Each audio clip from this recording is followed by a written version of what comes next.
Do you ever feel like you're meant to do something in this lifetime, like something really important, but you just can't pinpoint it? That maybe you were born now for a reason and you've got a calling if you could only discover it. And maybe part of that is you feel like pulled in a million directions and feel scattered because of it. If so, I'm hoping this episode is helpful for you. Last time we were together, I talked about childhood promises, the promises that you may have made in this incarnation. Today, I want to talk to you about past life promises, promises that you may have made from a past life that you set up saying, the next time I'm on the planet or in my next life, I promise I'm going to do such and such. I hope you enjoy our time together.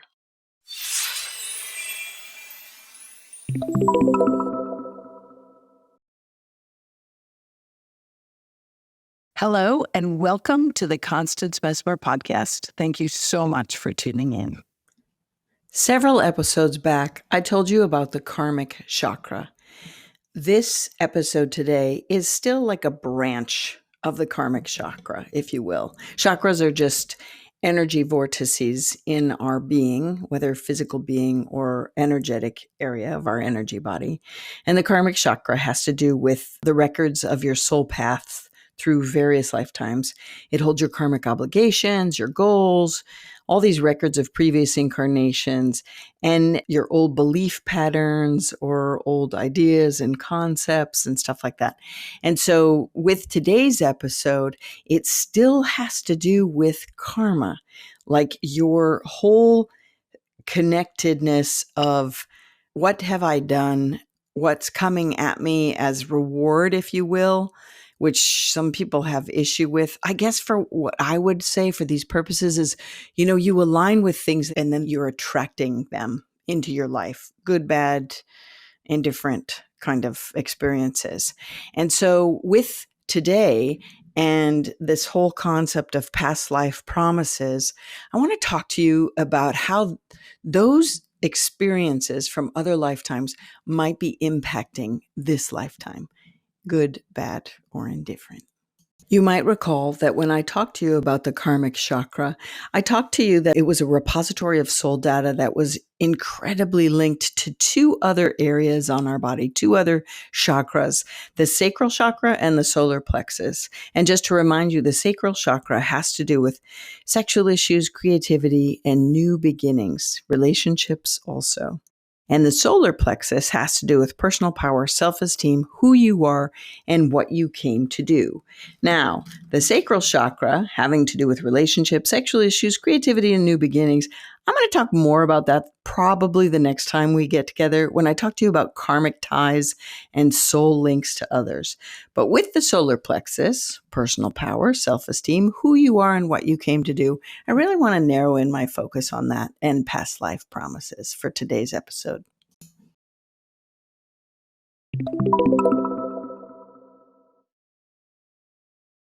Story time. The first story I want to tell you is about a meditation that I had way back when I was in my, late 20s. I was doing meditation time, like I always say, big fan of meditation. And I closed my eyes and I wrapped myself in light, pulled all my energy in, grounded my energy into my body, collected it, then turned my attention higher to the upper realms of spirit. So I shifted my awareness, shifted my consciousness just by asking, sensing, is there any being around with me that wants to come forward that's for my highest good, that wants to make a connection now? I do this often still, and I've done it in the past. Sometimes they show up or sometimes I go looking for them. And at that time, this whole band of light showed up in my inner vision as a clairvoyant experience. And I kept my eyes closed just because I really wanted to hold the energy frequency of what I was experiencing. It felt good and fine. So on a clair sensation and clair sentiment level, it felt great and I knew that it was fine to connect. And what I asked was, who are you? Because I couldn't discern. It felt more than one being. Let me put it that way. And they didn't come in physical form in a body. They told me they were my council of light. And I was like, okay, I don't get that. And it was the awareness of there were more than one being of light that was there that have kind of followed with me in various incarnations. At that moment, I didn't take the time to look individually, like, did you have a physical form? Did I know you as a guide in each life? What's your forte? And we'll get into how you do that on down the line. I will teach you how to do that for yourself. But at this particular time, it was a council of light, and I just took it as the band of light. I said, okay, well, what do you want to connect with me on? And they said I had promised to channel a book. It was a book of instructions for, wait for it, off-planet beings that were incarnating on this planet. I think the year was like 1996 when this happened. And I was like, whoa, what? So to me, it was like, aliens, huh? And I was just like, wait, tell me more. So I said, okay, let's see what the book is about and see what you have to say. And I was kind of like, oh, this is not my thing. I'm into angels, right? So, but I thought, okay, this felt right. They said, you had promised to do this in another lifetime. You said, when I'm back on Earth, I am promising I will channel a book and I will channel it from these beings. And I was like, okay, fine. Let's do this. I felt I'm a being of the light. I know I've come to do good work, and I know it energetically felt right for me. So I began sitting at my computer, closing my eyes, lighting a candle, because I always do that, closing my eyes, making the connection, wrapping myself in light, making the connection, and typing what was coming through. The frequency was difficult to hold while channeling the writing. And as it went on, and I was reading the content of what was coming through, it wasn't as profound as I wanted it to be. I was like, this is not really profound. I don't, really? And it was a mix of material that I wouldn't necessarily read because it didn't hold my attention. And it was difficult to hold their frequency. And so I was just like, you know what? After a few attempts and a few chapters, I was like, this is slogging on and on. It's taking way too long to get to the meaty gist of it. And listen, when I was younger, I wanted to write for magazines because I'm like, get in the story, get out of the story, make it happen. So I was like, listen to them. I said, this no longer aligns with my truth and what I felt that I came to do in this lifetime. And so after meditating, not with this council of light, but on my own and, just kind of divine creation, I was like, this doesn't align with my truth. Can I get out of this promise, this past life promise? And Spirit was like, of course, you can rewrite your own history at any point. If it doesn't feel right in your heart, pay attention, people. If it doesn't feel right in your heart, say, no, it's not working for me. So I went back to the Council of Light and I told them, I'm sorry, you'll have to find someone else to write this book. They were bummed. I felt it. They were like, what? Like it was I think they felt it was coming because I was just like, this is really difficult to hold your energy. I don't know that I really want to be known as the woman writing books of off-planet beings. And so it just didn't align with me in ways that it needed to make it be a successful project. I knew then that I had always wanted that, my work was with God. I had always known it, and divine consciousness. So, divine consciousness, God, cosmic, all that is, many names, all one people. But the spiritual evolution of the human experience was what I came to help teach and do and inform and empower other people all about. And it may sound grandiose, but when you know, and I know I'm a channel and I know I can have choices. Like, who do I want to help in this incarnation? And I've always been compelled to do something for the greater good. So I told them that I need to break my promise. And so I literally saw myself imagining a soul contract with them, and I tore it up.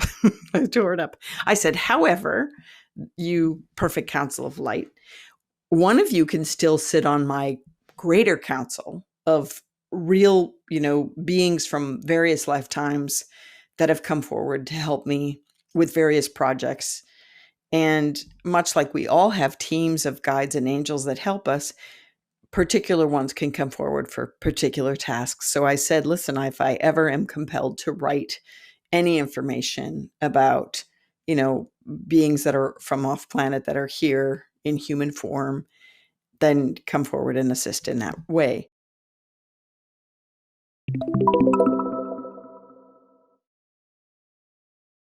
But for me, the lesson here, as I said goodbye to them, and it really disengaged it, and I felt great relief because I was like, listen, it was too hard to hold their energy. And it was too hard because it just felt inauthentic, not in a way that it wasn't true, but it was inauthentic to my soul, right? When I hold the frequency of angels or even God, right? It takes a lot to hold the vibration, but it felt right, right? And so this channeling the book just, it didn't work for me. And I said, listen, if I change my mind and no one else has written your book, I will promise to do my best. Maybe I'll be at a different level in my own work that I can hold the energy stronger. And so this was a great lesson for me, because I asked too, is it for my highest good? Is it going to be, am I making this major soul rift if I don't write this book? And it was like, no, you can change your future at any point. You have free will. You have free will. You can do whatever you want, Constance, was what really came back. And so I was like, okay, good. I'm going to choose to kind of chart my own course and teach what I want to teach. And I definitely know I've come to be, work with the light and work as a light worker. But remember, I think we all are. We just have to bring it into whatever we do, whether we're, plumber, teacher, gardener, whatever. Just be light, be that love light.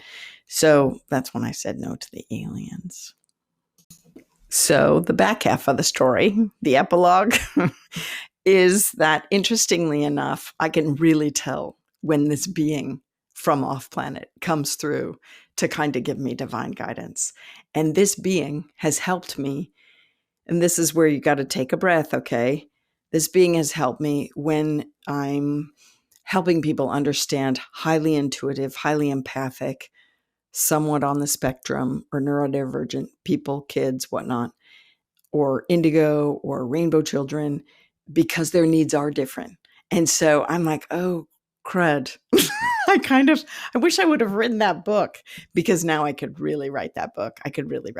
So I'm going to be podcasting about a lot of kind of the experience and how to better care for incredibly sensitive energy beings, because the need is there and the need is strong. And maybe maybe they commissioned somebody to write the book. I don't know. I haven't looked for it, but I just thought that was fascinating that they're still giving me info. Their voices must be heard. But I just share that story with you, because if you're compelled to do something, whether it's you sit in spirit, meditation, and you get like this, oh, you made this promise in another life or not, I just encourage you to sit and ask, is this for my highest good? And is this what I really want to do now? That's the important thing, is, am I meant to do this now? Or can I change my mind?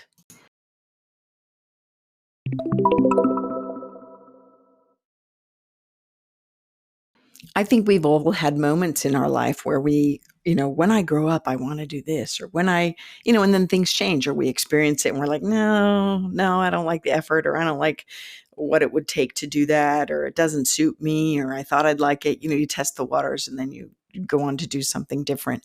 And so sometimes there's experiences, though, in our life where we can feel as if we're scattered or pulled in countless directions.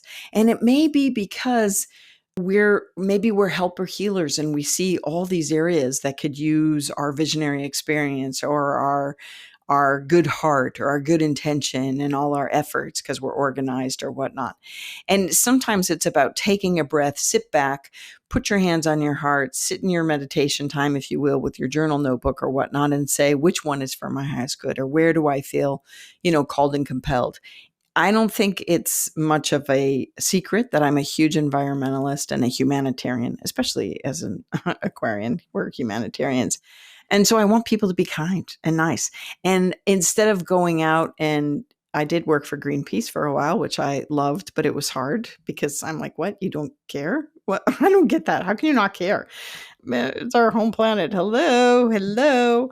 That I realized, oh, I'm going to just wake people up consciously. I'm going to shift their consciousness and they'll naturally care. Their hearts will be open and they'll naturally care and they'll walk the planet differently. So that's how I am pulling back to do that kind of thing. So what I'm encouraging you to do if you're feeling scattered or pulled in different directions for your heart's calling and your whole solar plexus, personal power, self-esteem, who you are, what you came to do, feels like you could do a million things. Maybe what you need to do is line up all the things that you'd like to do or be or accomplish in your life and close your eyes and put your hands on your heart and say, is this really something that I want to accomplish in this lifetime? And see, skim off the top and let's see what 3 top priorities arise or what 5 top priorities arise. And then sit with it again the next day and see what comes up to the surface, what comes up to the top. Because maybe some of those lists of things that you want to do are actually components of other items. And so this is kind of this winnowing down of a top priority. And then you might want to go in and say, did I ever do this in another lifetime? And see what comes up into your visionary experience, because maybe you have done it in another lifetime and you're just picking up where you left off, right? Or this is a skill that you want to develop in this lifetime because you're enamored of it or whatnot. I'm just saying with this experience, it's about what is for my highest good to do, like what will bring me the greatest joy and happiness and kind of learning. I'm always up for learning new things or learning things. And just when we're happy, the whole world then can benefit from that vibration that we carry in our happiness. And so sometimes when what we do is important, mostly it's who we are that's important. But when you've made a past life promise to actually come back and do something or accomplish a specific thing, I think it's important to look at really, do you want to continue? Do you want to do that actually? Or do you want to do something else? What's this lifetime supposed to be about for you?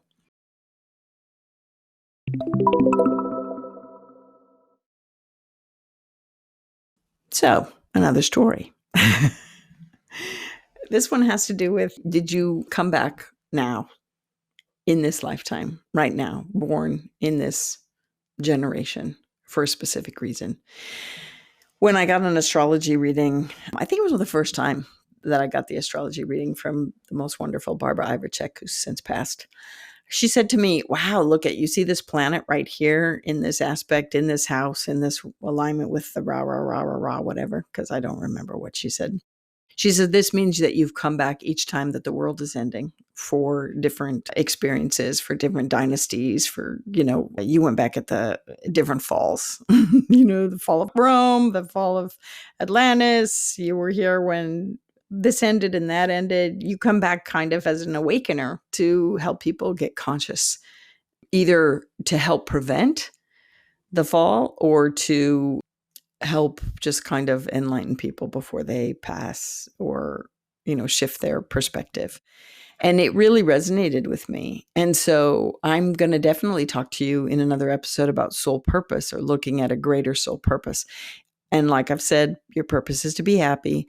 But the way we get to that of doing, like, what is it I want to do? You do things that make you happy, really is what it's about. And so for me, I was like, okay, that's fascinating astrological information that I've come back at the ends. And so for the longest time, I thought, oh my God, the world's going to end. The world's going to end. And my mother's like, Constance, the world ends every day for some people. And I was like, right. Don't freak out. Don't freak out. But we do know that we're now in a time on the planet when there's a lot of catastrophic events happening. And some of them are preventable, right? This is humanity, and it's not necessarily the finest, but it's also at the finest because it's compelling people to change or invent or vote differently. All of these things that we can do, or raise our voice or sign a petition or live differently. And so I think that there might be within you a past life promise to come back now for a specific reason.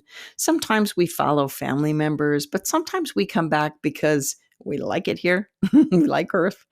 And we do our best learning here. But sometimes it's also because you made a specific promise to return in this incarnation exactly as you to accomplish a specific goal, whether it's for your own journey or for the sake of others. I know some people think that we just really live for ourselves and anything that blossoms out is beneficial to whomever crosses our path. But I also do believe that some of us are called to help. And so, in what way? In a small way or a large way? And so, a lot of times, if you were to close your eyes, put your hands on your heart, and say, did I make a promise of coming back at this time on the planet now? And for what reason? What was the reason? And sometimes when you look at what troubles you or what inspires you or, these things, these selfless acts of service, if you will, that are also fulfilling your whole, like, oh, this is a mission that I can take on or a purpose that makes me feel good. And I feel great to be one of the good guys on the good side or all these things. This might bubble up for you. And so I encourage you to look at, did I make a promise to come back now? And what was the promise? What was the promise? Did I come back to teach, to do something, to create and invent something? What is it? What is it? And for me, it's always about sitting with your soul, with your eyes closed, hands on your heart, and saying, what's a past life promise that I made that I should come back now?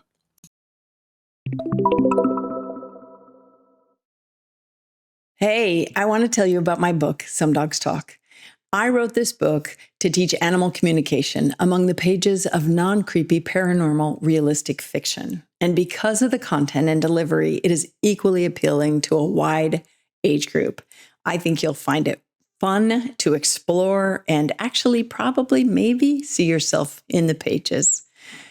Get your copy today.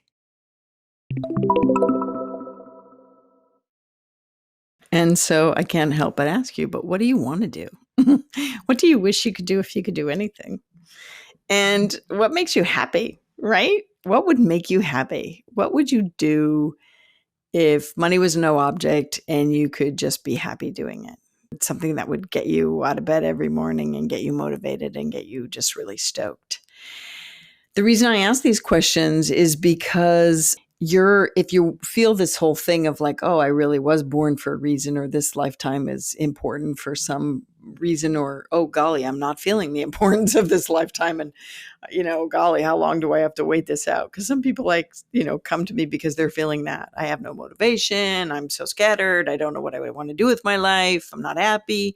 I'm like, whoa, this is why the Karmic Chakra is linked to the solar plexus, personal power, self-esteem, who you are, what you came to do, and also, therefore, close link, triad to the heart chakra, your emotional center of love and feeling.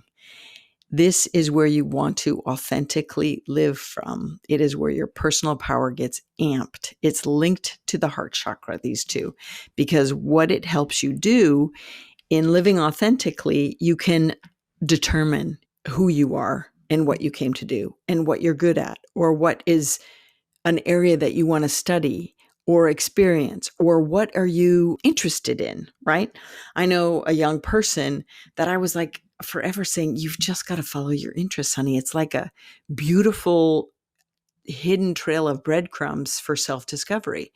You have to trust that if you like that, go try it. If you don't like it, then stop. If you like another thing, pick it up. Go see if there's a class or a book or learn about that. It's self-uncovering, it's self-discovery. Because what you will discover in all of that is that experience of self-knowing and self-awareness. And in that is this uncovering of your personal power, what you're really good at, or, the whole thing of what you're inquisitive about. And this curiosity in life helps you uncover who you are and what you came to do. I promise you. That's why you're interested. That's why you're interested in it. And I think that there's something really to be said about when you give yourself enough credit and allow yourself to have these experiences of what you're drawn to, then it actually does build self-esteem because you're like, oh my God, this is really cool and I'm really good at it. Or, I have a friend who is a lovely soul. He was like, I want to really be fit. I want to be fit into my old age. What's a sport I can do? I know I'm competitive. And he's like, I think I want to learn tennis. And he went and took his first lesson because he was not very good. And the first lesson was hard and he was really, really not good. And he's like, but I'm not giving up. I'm not giving up because I really like the idea of using this to carry me into my later years in life. So one more lesson, one more lesson, one more lesson. The guy is a kick-ass tennis player. He's a kick-ass tennis player.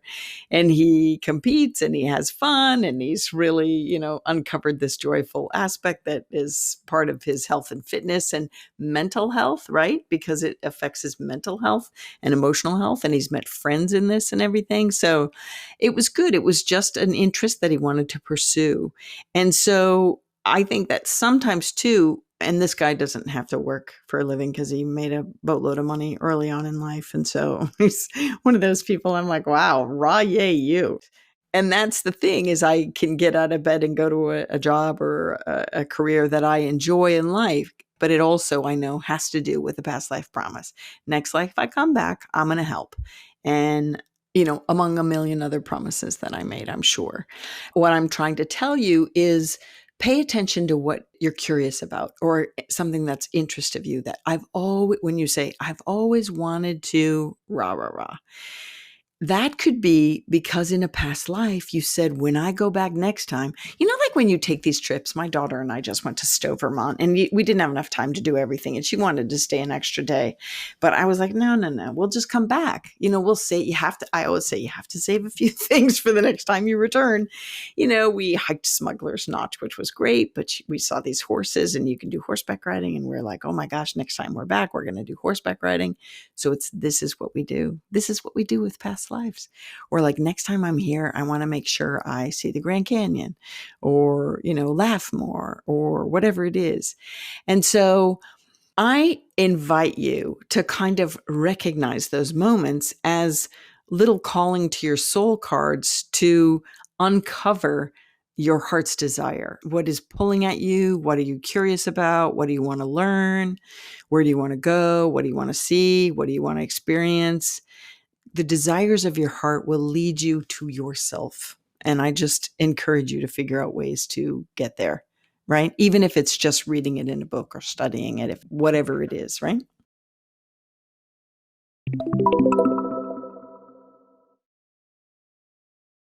I think I want to say all that because sometimes what we promise to do in this lifetime might be things that are not natural to us. They might not come naturally. We might have to refine them, or we might have to study them, or we might have to learn them, higher education or alternate education or education, right? Or experience or volunteering. These two will give us the steps to pursue our path. And so I just want to kind of honor the fact that sometimes our path is not necessarily always easy breezy and smooth, right? When I started my own personal journey about doing all my soul awareness and my psychic development and all that work, I had to face some fears. I had to be okay with the uncomfortable and look and go, it's the experience that's uncomfortable because I'm not used to it or whatever it is. And so I just want to remind you of that as you're going on this excursion of your life and making it a joyful and fun time. You are the one that has to get out of bed or off the easy chair or, out of your comfort zone to go experience it. Otherwise, it is going to, you're going to attract what you're putting out there. If you're just sitting at home and not pursuing anything or dreams, following up on a dream or curiosity with life, then you're going to get in this life what you put into it. That's what I really think. When you step, the universe meets you. When you're like, all right, I'm going to pursue this and magic is going to happen. So one of the things that was really cool when my daughter and I went to Stowe, Vermont, she wanted to stay the extra day. And I was like, no, we already have a booking for, the hotel tomorrow night. So we're not going to stay another day. We're going to just stay this one night. I'll be darned if halfway to the next town, I was like, let's pull over in Concord New Hampshire for dinner. Why don't you look on your phone to see if there's a really cool place to eat? She found this really cool place as we were driving. I couldn't get parking right next to the restaurant, so we had to park a little half block away. We had to go down this kind of dark alley, and there were these two guys there with full-on tattoos everywhere, and I'm like, whatever, we're going. I was like, we're going to walk down here, whatever. And some people, like, their hairs might go up on their back, dark alley, blah, blah, blah. But my kids have tattoos and I want a tattoo. So I'm like, whatever. So we walk, and all of a sudden we're like just beyond these two guys. And one guy calls out my daughter's name. My daughter and I looked at each other. We're like, what? It was this guy she had gone to school with in Maine, right? A guy she had gone to school with. And she had been wanting to reconnect. And there he was. After we chatted and I met the guy, very kind soul, who's a tattoo artist, I was like, this is so fascinating. I said, see, honey, had we stayed in Stowe another night, we wouldn't have had this experience. So I had to be true to my, no, we're not canceling. We can't cancel that hotel reservation. And so we've already paid for it. So we're going to go. We'll come back to Stowe another time. The journey's got to continue. It was like a little Paulo Coelho, the alchemist, right? It was like, you just have to let it unfold, keep going. And even though she wanted to stay, I needed to be true to myself. Like, no, we've got to keep moving because we've got these next steps on the journey and we don't want to go backwards. And so we will definitely return to Stowe, and I bet we return to the tattoo parlor too. And the funny part about the tattoo story is the guy just stepped out with this kid that he had just did a tattoo on, and they were just taking a 10-minute break, and then they were going to go back in. So the fact that we had parked on the other end of the alley and had to walk through the alley at that exact moment, that's synchronicity and fate. And, my daughter and I both get synchronicity a lot. And I'm like, yeah, that's the breadcrumbs, babes. When you're on the right path and you're going with what, you just have to be true to yourself. And, I was true to myself as the driver. And so I got to usurp her desires, and it all worked out. It worked out. And it was one of many magical moments in our trip. And I think that this trip that I took with my daughter, a 4-day birthday trip, kind of was a treat for both of us.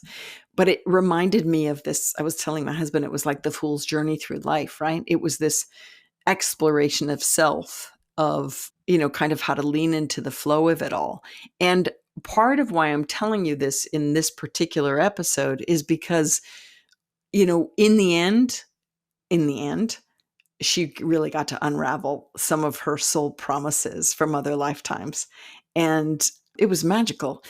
But we took the time to take the journey. We took the time to explore the different avenues and alleyways, if you will, of the experience of the emotions that were coming up, of the adventures that we were having, and looking at them on a deeper level, which we both do because we both have Virgo moons. So we're like always analyzing and super analyzing and overanalyzing life. But it's really just this awareness to the breadcrumbs and awareness to the puzzle pieces that are you, that are beautifully put together. And part of that are things that you really wanted to experience in this lifetime. And so I invite you to really take the time to sort through that.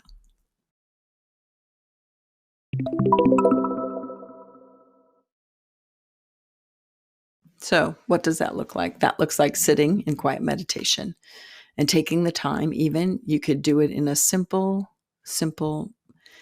moment of stillness, lighting your candle, taking a nice deep in-breath and an out-breath, and putting your hands on your heart and saying, did I make a promise in another lifetime about this life? Have I come in with promises? Like, what did I hope to accomplish? Again, this one is specific to personal power, self-esteem, who you are, what you came to do. Like, what did I promise not to miss in this lifetime? I don't want to talk about relationships. That'll be the next episode. But this lifetime, were there experiences that you promised yourself you'd want to get to? What do you want to do in this lifetime that you have yet to do? What is calling you? What do you want to study or learn or read about or go experience or do before? It is a bucket list thing. It really is. Because maybe that bucket list is about promises. Which of these are promises that I made before coming here? Is it time for a career goal change or a career path change or a project? What would make me happy? What would bring me my greatest joy? You know, this is not about other people. Do not make this about other people. This is about you in your heart. What do you need for you? And sometimes it's small shifts in your day, right? Maybe it's meditative moments or going for a walk, but otherwise it might be, I promised myself that I'd always go back to blah, blah, blah, this country or that town, or I'd do this thing, large or small, you know, or I'd speak this way or live this way. This is your calling to be your authentic self. A lot of times when people do memoirs, the biggest thing is know thyself, What do you need to be reminded about yourself? What promises do you need to keep to find greater fulfillment in this life for you? Because I guarantee you, in your multitude of lifetimes that you've lived before, you've passed with a wealth of information on your deathbed. And in your soul review in particular, you really had some gems. You are able to access all that information. And yes, in my experience, it would be in your karmic chakra, but it's also in your heart because it's on your soul, because your karmic chakra loops around your body. Remember how I said I can pick up past lives all over people's being? Because it's in their energy blueprint of their soul. And so I invite you to take the time to breathe in and out and say, God, if I could do anything or be anything, what is it that I'm called to do? Listen. We all know that I want to be I was watching America's Got Talent before I recorded this episode because I'm like, golly, I love their voices, right? And wouldn't it be great to be a singer? I think I've done it in another lifetime, I've told you. And so since I can't play that out in this lifetime, I do it in the shower or walk around the house singing. Ask my kids when they were little. I used to bellow out because the acoustics in our house are so cool. I'll sing in the car. This makes my heart happy. Now, this is not a promise I made in another lifetime, but it's a promise I have to make to myself because it makes me happy. And so what is a promise that you might have made for this lifetime that you're not moving on? And for those of you that said, I came back to help, I promised I'd make a difference, I want you to know every little bit helps. You're doing a great job. A little secret that I do know. I don't know if it's a secret. If you did get your astrology done and you wanted to look where's your north node, that might give you an indication as to promises of what you've come to learn or do or be about in this life. And so those of you that are compelled to look at astrology, you might want to look at that north node.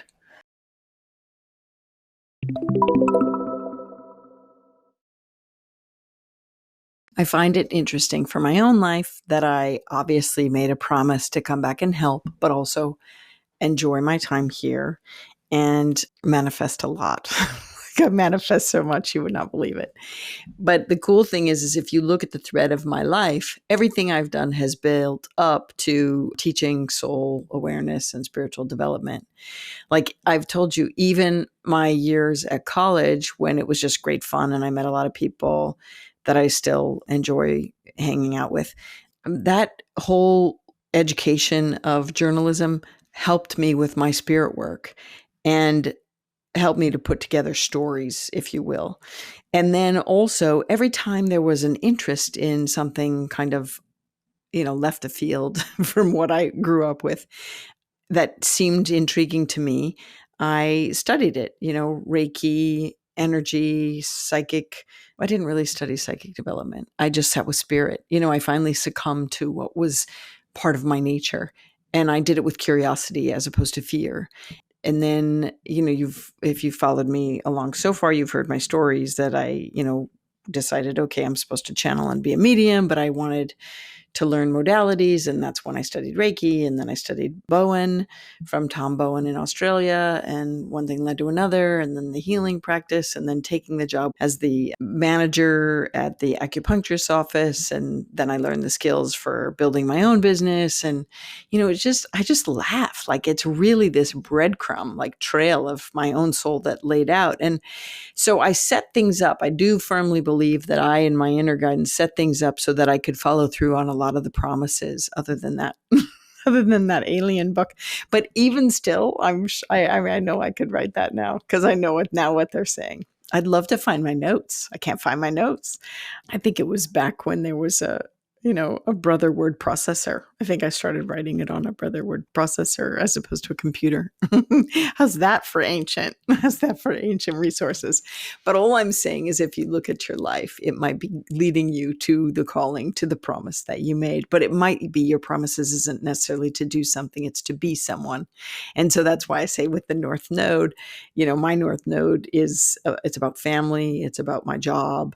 And so I know firmly that I lived lifetimes in my South Node of spiritual questing and being a monk and a hermit and a spiritual person and really sitting in prayerful meditation. And, I think I've been a Sufi and all these different things and all religions, really.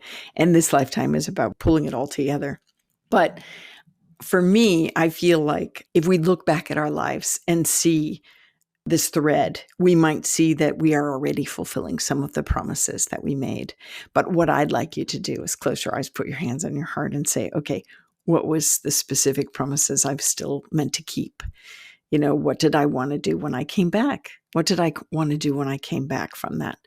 In this journey now, what do I want to make sure I do before I die, before I'm finished here? What talent do I want to tap into that I've been fearful of using or fearful of exploring because my self-esteem is wounded or whatever? And what if I just say, no guts, no glory, I'm going to give it a whirl? I just encourage you to do that and follow the thread that has been guiding you, guiding you really home to your true and authentic self. And may you know peaceful life and happiness in doing it. I also want to say that you might uncover that your past life promises for this life have nothing to do with what you're going to do, like for a career or a job or whatnot, or projects, but more, who are you going to be?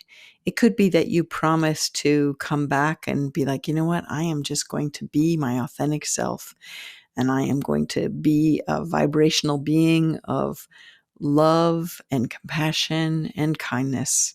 And maybe that is your greatest promise that you put forth in this life.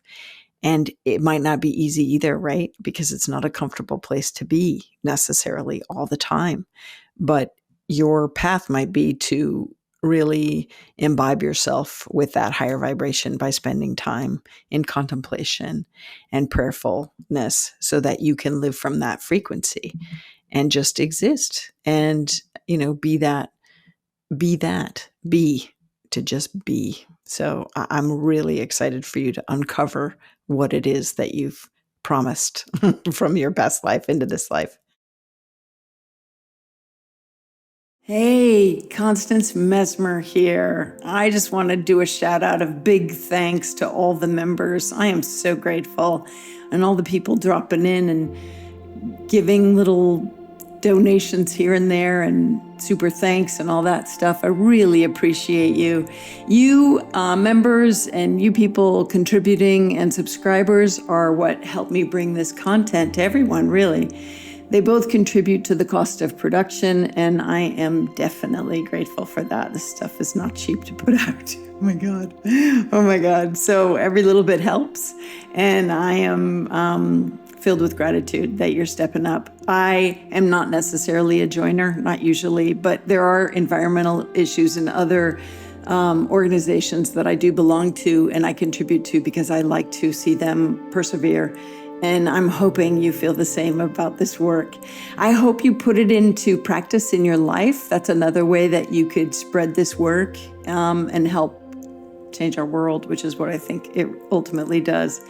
As you know, I think if everyone tuned into their soul senses, the world would be a much better place. So when you subscribe, it's a big yes vote for the content, and it helps spread the work across the planet.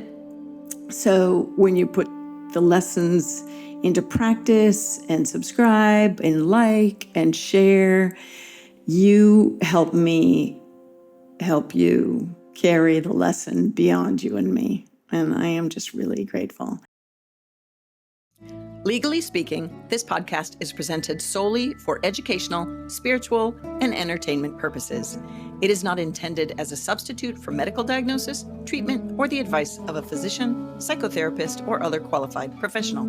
You should not use this information to diagnose or treat a health problem or condition. Always check with your doctor. Thank you.